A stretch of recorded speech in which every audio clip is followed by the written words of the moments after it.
I was just feeling mad, if I'll be honest. I was feeling so mad that um, things weren't happening the way that I had planned. Hello, once again, and welcome back to Danny's Academic Corner. So, last week I started this new channel that's going to be dedicated to talking about all things academia. And first of all, guys, I just want to say thank you so much for the support that the channel has received so far. I launched it a week ago and I was just so overwhelmed with the comments, the new subscribers, and the love shown towards the channel. It really means a lot. Thank you so much. So last week I just gave a brief outline or an introduction about what this channel is going to be about. Now, for today's video, I want to talk about my personal academic journey. But I also want to add a moment that I feel has defined my journey thus far. There's this saying, you don't really know who you are until you get tested or you encounter a situation that really forces something out of you. And I feel for me, the defining moment in my journey thus far was actually after my studies, dealing with what they called the postgraduate blues, or sometimes known as post-graduation depression. So I'm going to get into that in today's video. Now, first of all, let's take it back to the start.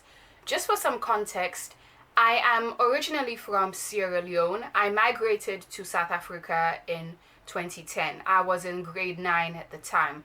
So I completed my high school here in South Africa. They call it a matric. They call the final year of high school matric, and you get a matric certificate when you finish high school. So I did 8 subjects with the exemption of Zulu and Afrikaans, which is mandatory for people in South Africa. But because I'm a foreign student, I was exempted from doing either Zulu or Afrikaans. Okay, so fast forward to grade 12. I did my matric exams, and I have to say I was a very diligent student. I worked hard, I focused, I was very passionate about learning. That's the kind of person that I've been for a very long time. Cool. So the matric exams take place towards the end of the year. This was in 2013.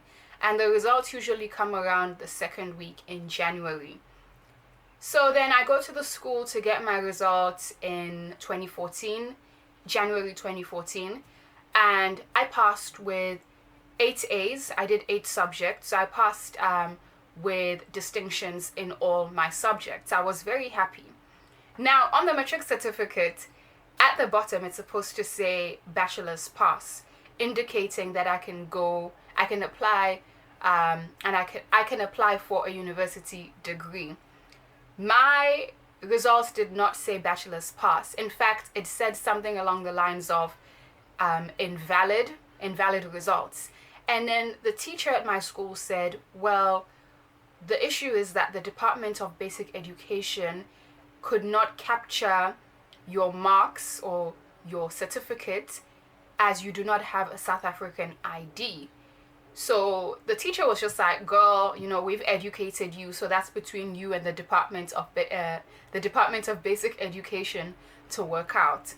So yeah, obviously I was like, okay, I guess I'll sort it out. But most importantly, I was happy that I passed very well and I can get into university.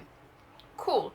Now, that whole of January, I was going back and forth with the Department of Basic Education to sort this situation out. And eventually it was sorted out, and I enrolled for my degree program at the university where I studied. I decided to pursue a Bachelor of Community and Development Studies because I'm passionate about redressing social injustices, and I want to work with people, and I'm into governance. So that was the kind of stuff that I wanted to study in university. I had a clear indication of, the courses that I want to do, the electives that I'll take to complement my main course. I chose politics, economic history, sociology. So, university went on pretty well, if I must say. Like I said, I maintained that same enthusiasm and energy towards learning, and also I had good friends that were also into learning and doing their best. So we had a circle where we supported each other, studied together, shared information. So my first year went on very well. In fact, it went on so well that I was invited by the university to an award ceremony in my second year of university. I was amongst the top 5 in my faculty of humanities, and that's like the biggest faculty in the university. So that was a huge achievement, and I was really so proud of myself. And in fact, that's where I met one of my best friends. She was also in the top 5. So that was just awesome. So second year, went well, maintained the same type of energy. Third year as well, I was successful in all the modules that I did. And my degree is a 3-year program. So in my third year, it was now time to start deciding what I want to pursue after my bachelor's. And I knew that I was going to pursue postgraduate studies immediately. In fact, my plan was to do an honors degree in international relations because I was passionate about governance, and I was thinking maybe one day I can work for an international organization. Anyways, in my community development course, we did a module called population studies where we learned how to calculate demographic indicators like the fertility rates and mortality rates. And then we also had debates about population growth, whether overpopulation is a thing or is it an issue of maldistribution of resources. So I liked that stuff. It was so interesting. And my friend Cindy, she was like, hey guys, you can do a master's in population studies and they don't require an honors degree. As long as you get good marks in your modules for your bachelor's degree, you'll most likely be accepted. So I was like, really? Like, I can just go straight into master's? I was like, girl, sign me up. So anyways, I applied for the master's in population studies, and I also applied for international relations as a backup. And I did get accepted into the master's program, which I was super elated about. And that commenced in 2017. Also, I graduated with a summa cum laude in my bachelor's degree. And yeah, that was the proudest moment in my life. Honestly, okay, I was expecting that I would graduate with a cum laude because I knew by second year, like, okay, girl, your results show that you are on that track. But to get a summa cum laude, that was awesome. Very, very awesome. Then I started my master's, and again, I continued on that trajectory of just being an excellent student. The difference now with obviously masters, the coursework is intense and you do it within a short period of time. And then also you're doing a lot of presentations and debates, which was a great thing because it really pushes your critical thinking skills. We worked in groups, and then we would go and research a topic that the lecturer has given us, and then we have to present it to our class in a seminar. So that was really great. I think it really developed me as a researcher, and it improved my public speaking skills.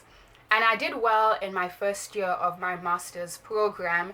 Then I attained a scholarship to do an exchange program in a university in Germany in the following year for the first semester. So my master's is a 2-year program.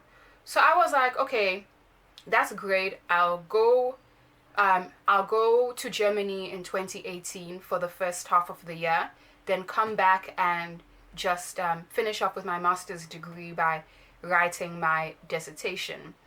So anyways, I'll talk about the Germany experience in another video. So that plan went accordingly.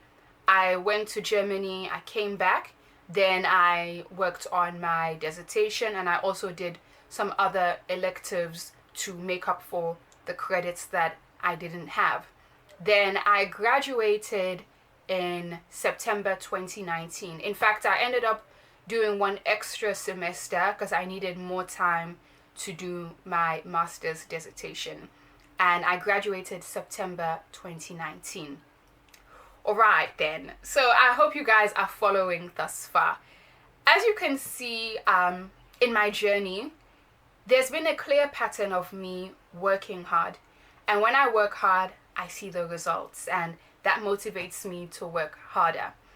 And while I was doing my master's degree, I should add, I worked at the university as a tutor. I was lecturing undergraduate students in first year and second year. Then I also worked as a research assistant for a PhD candidate. I was assisting with, data collection and facilitating focus groups and all the other stuff that is required when you do research assistance. Cool. So academic wise, things were going very well. I was on path. And towards the end of 2019, because my research assistant position was just for 1 year, so the position was coming to an end. So I'm like, okay, now I need to start thinking about what's out there. So start applying for jobs in NGOs, research companies, anything that is aligned to what I studied. So I'm like, okay, just apply now. Maybe I'll hear from companies in early January, because the year was about to end. And I was like, yeah, this is a good plan. I'm sure I'll get a job by January. Anyways, I'd also applied for a part-time job at a study skills company, and I got that job, and I was supposed to start in January of 2020. So I'm like, okay, this is a perfect plan. At least I have something. I have something for now. It's part-time. I have an income, and it's something that I love doing anyway, talking to students about education and skills development. So I said, this is perfect. Within the first month, I'll have a job. Let's go to 2020. The defining moment. Wow. So I'd applied for a variety of jobs. I got an interview, I got an email, first of all, from a professor, and she was looking for a research assistant. And the job was based here in Durban, and the research was something that I was super passionate about. Maternal health, public health. I was like, yeah, I was optimistic that I could potentially get the job, because I work hard. That's what I always tell myself. I work hard, I put in the effort, so I could potentially get the job. So I was called in for an interview. It went well. I did my best, but unfortunately, I didn't get the job. So I said, okay, no problem. Let's try again. So I applied, and then I get an email from another company, and this one I was super excited about because I know of the company. It's a good place to work. There's opportunity to grow there. So the company asked me to write an assignment, so just kind of test, my level or how I think. So I wrote the assignment, and then I even showed it to my friend Nwabisa, the one I met at that award ceremony, because I trust her judgment. And yeah, she was like, yeah, this is good, just tweak it here and there. And I was like, okay, cool. So I did that, sent it back to the company, and then they invited me for an interview. Wow, first of all, that office or that building, it was so nice. I was just visualizing as I walked into the building. I started visualizing myself in the office and in the kitchen, in the boardroom, I was like, I'm so close. I'm sure I can get this job. And again, the interview went well. I was in a boardroom with different panelists. I was confident. I was sharing my passion. And the interview went well. Then, we regret to inform you, came through. And that honestly deflated my spirit because for me, it was just uncomfortable. Like, I was in a place where I've never been before. I'm the type of person who works hard. I'm diligent. Why is it so difficult to get a job? Mind you, this is just the first month of January and I'm already panicking. And yeah, I was really just feeling deflated. And then now there's this thing of comparison. You're happy for people are getting jobs, and you see that they're in good companies, and then you're just like, I'm a summa cum laude graduate. Like, what's going on? That just, I had that mentality. And yeah, I was really feeling down. I'm not gonna lie. Like, around the first couple of weeks of February. And my birthday is in Feb. I had just turned a new age. I should be excited. I should be happy. But I really just, I was just feeling mad, if I'll be honest. I was feeling so mad that things weren't happening the way that I had planned. Because my plan always goes according to plan. So this was just unusual. So anyways, I changed my perspective, in all honesty. I watched a YouTube video that was just talking about having faith in the little things. If you want God to trust you with the bigger things, have faith in the little things. I had a job. I had an income. Yes, it was a part-time job, but it's something that I loved doing. And also, I had started tutoring for another company. I was also doing that part-time. So I had two sources of income, doing something that I love, but I wasn't grateful. I was just thinking about what's lacking. I was thinking that I need to be in an office. I need to have a 9 to 5. Anyway, 9 to 5 is something we need to talk about in another video. Anyways, I changed my perspective and I started thinking about just being more grateful for the things that I have. And then I started applying again. Cool. Then I get an email from another company. Now this time this company is based in Cape Town. And in that email that the manager sent me, I had applied for an internship. The manager said to me, "We feel that you are underqualified for this internship position, but we have a researcher position available, and I think it would be more fitting for you. Are you interested in applying?" And I looked at the details and the money, 20K. It was like, yeah, nearly 20K. I was like, God, this test is about to be a testimony. Thank you. Thank you for, the endurance and the test and the trials that I had to endure. Like, now the company is saying you're qualified for the researcher position. Forget the entry-level position. Cool. I applied for the researcher position. Again, they sent me an assignment to do. I did it. Or during the interview, I had to do a little presentation, and they asked me some questions, and it went well. Then, like a week later, I got an email from the manager, and he's like, "We love your enthusiasm. We love your passion." Because I talked about Sierra Leone in the interview. They were like, "Oh, we love how, diligent and enthusiastic you are, but we feel right now you're not quite ready for the position." It was such a nice email, and even though I was just a little bit disappointed, but not to that level of how I was like a few weeks back when I was just not myself. I was like, you know what, at least this potential employer saw something in me. So in fact, that motivated me to keep on going and applying. And then I kept on applying, and then also I had applied like months ago. Some jobs hadn't gotten back to me as yet.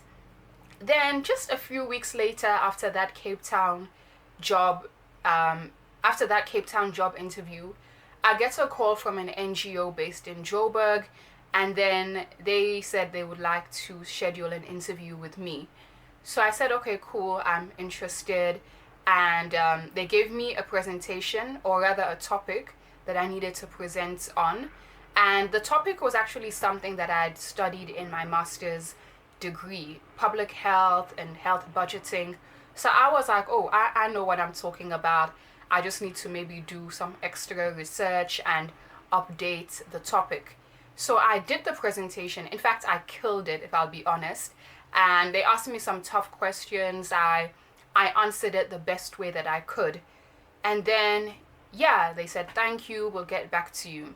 Then a few days later, they called me and said, we would like to offer you the job. So this all happened. I think that call came around first week in March. So, yeah, honestly, I didn't have like that experience of applying for a job for like months and months on end. By March, I'd already gotten a job, a full-time job, because I'd already had the part-time jobs anyway.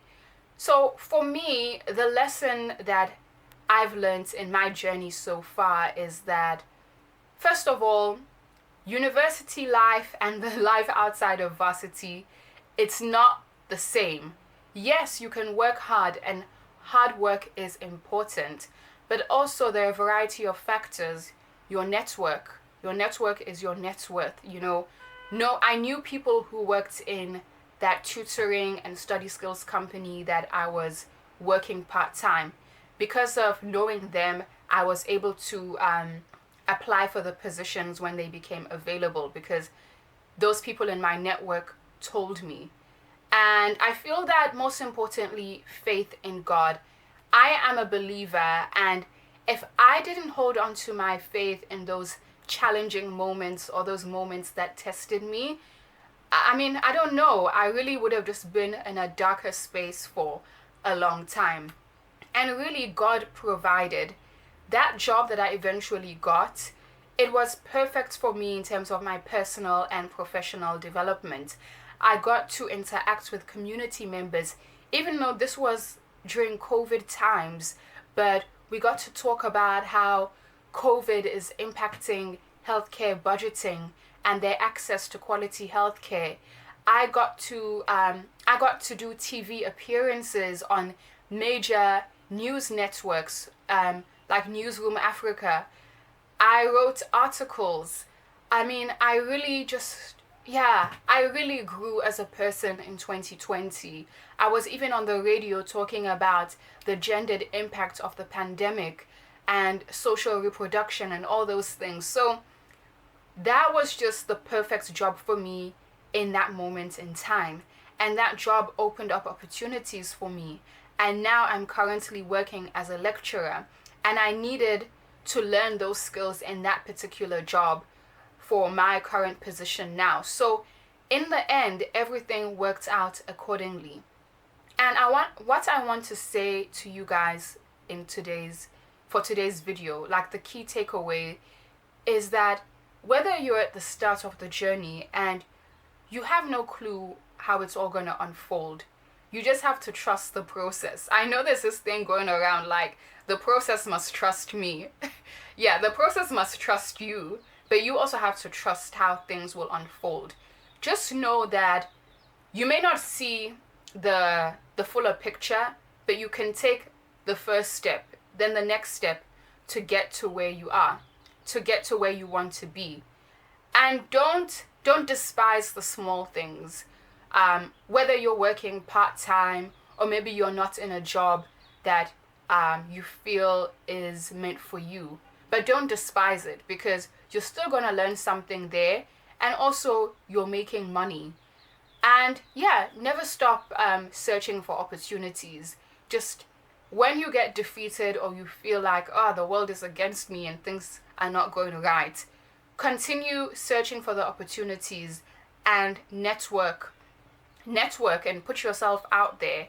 So yeah, I've said a lot today, but I think this is really just a good place to start for like my first official video, to talk about my journey and what has defined my journey thus far. My journey is far from being over, and there are moments when I doubt myself or I doubt the process. But then I remember that God has been faithful, and the things that I'm going to face, it will be for my own good. And I just want to encourage you guys to know that you are on the right track. And right now, just don't despise the small beginnings, but continue to grow and learn in the things that you are doing currently. Now, before I end it here, I want to ask you guys to perhaps share a moment that has defined you in your journey so far, or what's one thing that challenged you or tested you, but at the same time you got to grow because of that experience. I would love to read your comments. So please share and like the video. Would appreciate that. Thank you so much for watching, and I'll see you in the next one.